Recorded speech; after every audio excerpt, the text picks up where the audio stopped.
As luzes de Natal piscavam na vitrine da loja de brinquedos, refletindo nos olhos de quem passava apressado pela calçada gelada. O shopping estava cheio, aquele tipo de lotação caótica de fim de ano, onde todos carregam sacolas demais e paciência de menos.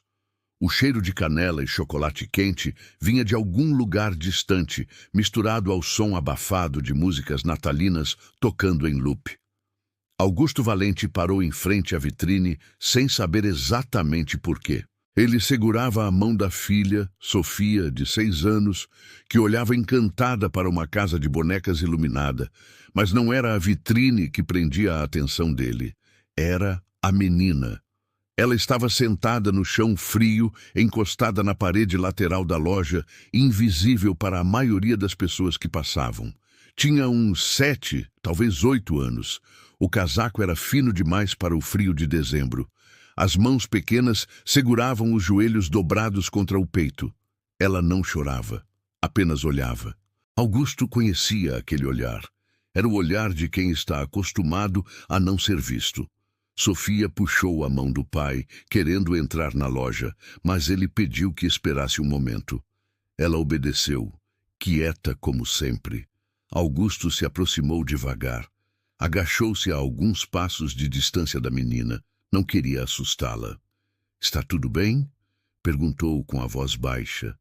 Ela ergueu os olhos, grandes, escuros, cansados. Não respondeu. Augusto esperou. Sabia que silêncio não é ausência.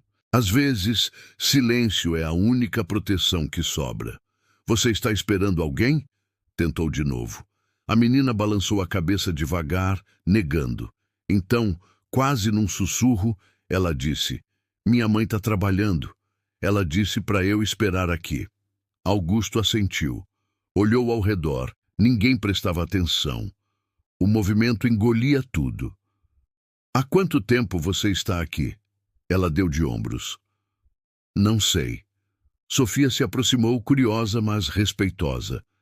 Ela segurava um ursinho de pelúcia que tinham comprado mais cedo. Estendeu o brinquedo para a menina sem dizer nada. A garota olhou para o urso, depois para Sofia e finalmente aceitou, segurando-o com cuidado, como se fosse a coisa mais frágil do mundo. "Você não vai entrar na loja?" Augusto perguntou gentilmente. A menina abaixou os olhos.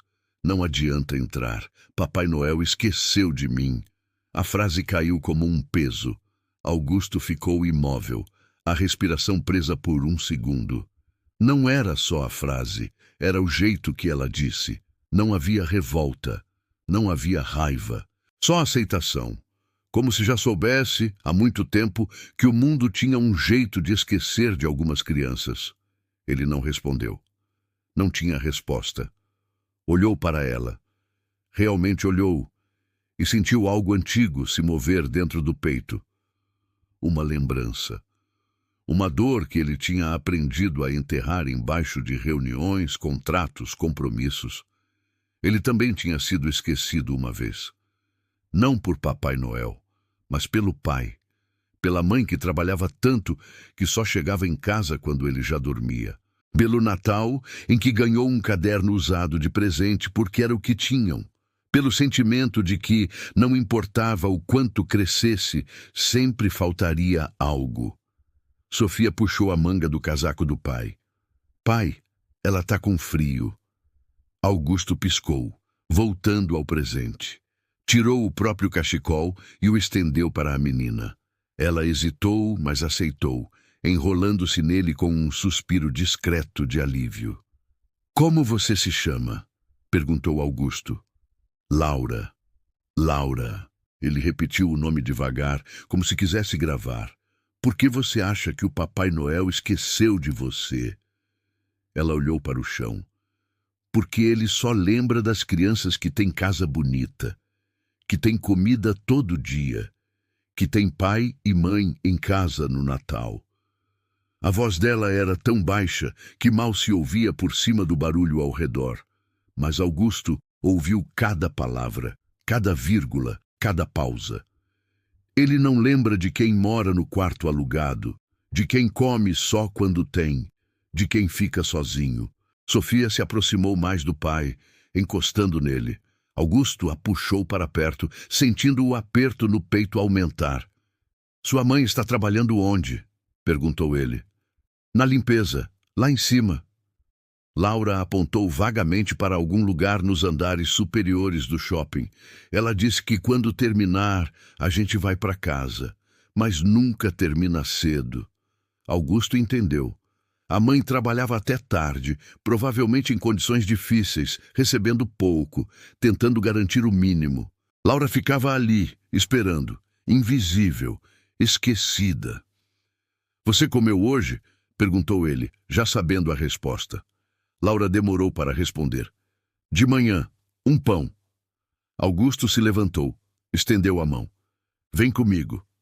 Ela hesitou, o medo natural de confiar em estranhos lutando contra a fome e o cansaço. Mas havia algo no olhar dele, algo que não mentia. Ela pegou na mão dele. Os três caminharam até a praça de alimentação. Augusto pediu um prato cheio, frango, arroz, batatas, suco, sobremesa. Laura comeu devagar, tentando não demonstrar o quanto estava faminta, mas os olhos dela entregavam tudo. Sofia dividiu o milkshake com ela, sorrindo toda vez que Laura tomava um gole. Augusto ficou em silêncio, observando, pensando. Ele tinha construído um império. Empresas, investimentos, poder suficiente para mudar a vida de centenas de pessoas com uma assinatura. Mas ali, sentado naquela mesa de praça de alimentação barulhenta, ele se sentiu pequeno. Porque tinha passado tanto tempo focado em crescer, em vencer, que tinha esquecido de olhar para baixo. Para quem estava no chão. Laura terminou de comer e olhou para ele com uma gratidão que doía de tão profunda. "Obrigada, moço." "Augusto." Ele corrigiu, gentil. "Pode me chamar de Augusto." Ela assentiu. "Obrigada, Augusto." Ele se inclinou levemente para a frente. "Onde você mora, Laura?" Ela deu o endereço. Augusto memorizou. Quando a mãe de Laura finalmente apareceu, exausta, pedindo desculpas por ter demorado, Augusto se apresentou com educação. Explicou que tinha encontrado Laura, que ela tinha comido, que estava tudo bem. A mulher, visivelmente envergonhada, agradeceu com a voz trêmula. Augusto entregou um cartão. "Se precisarem de qualquer coisa, me liguem." Ela olhou para o cartão, para ele, e seus olhos se encheram de lágrimas. Ela sabia quem ele era. Reconheceu o nome. Nos dias seguintes, Augusto agiu. Não com holofotes, não com caridade performática, mas com a precisão e discrição de quem resolve problemas todos os dias. Ligou para um contato no setor de limpeza terceirizada. Garantiu que a mãe de Laura fosse transferida para um turno melhor, com salário digno. Ajustou contratos. Fez questão de que parecesse uma promoção interna, não uma caridade. Encontrou um apartamento disponível em um de seus prédios. Aluguel simbólico, mobiliado, aquecido, seguro. Organizou uma cesta básica mensal. Vouchers de mercado, matrícula escolar garantida para Laura, com material incluído. Tudo feito sem alarde, sem esperar agradecimento, sem querer ser herói, apenas cuidando. Na véspera de Natal, Augusto e Sofia voltaram ao shopping. Levavam uma sacola com roupas novas, quentes, do tamanho de Laura. E uma boneca, simples, mas bonita. Encontraram Laura e a mãe saindo do elevador. Quando Laura viu Augusto, o rosto dela se iluminou. Ele se agachou, estendendo a sacola. "O Papai Noel não esqueceu de você, Laura. Ele só estava atrasado." Ela abriu a sacola, viu a boneca, e os olhos dela encheram de lágrimas. Mas não era pela boneca. Era por ser lembrada, por ser vista, por importar. Sofia abraçou Laura, e as duas riram juntas. A mãe de Laura segurou a mão de Augusto com força, incapaz de falar.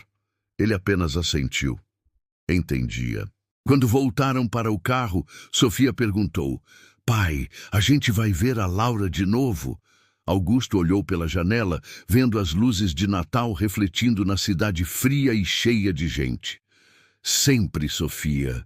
Ele respondeu, a voz firme. A gente vai cuidar dela, porque algumas pessoas você não escolhe salvar. Você apenas sabe, no fundo, que não existe outra opção.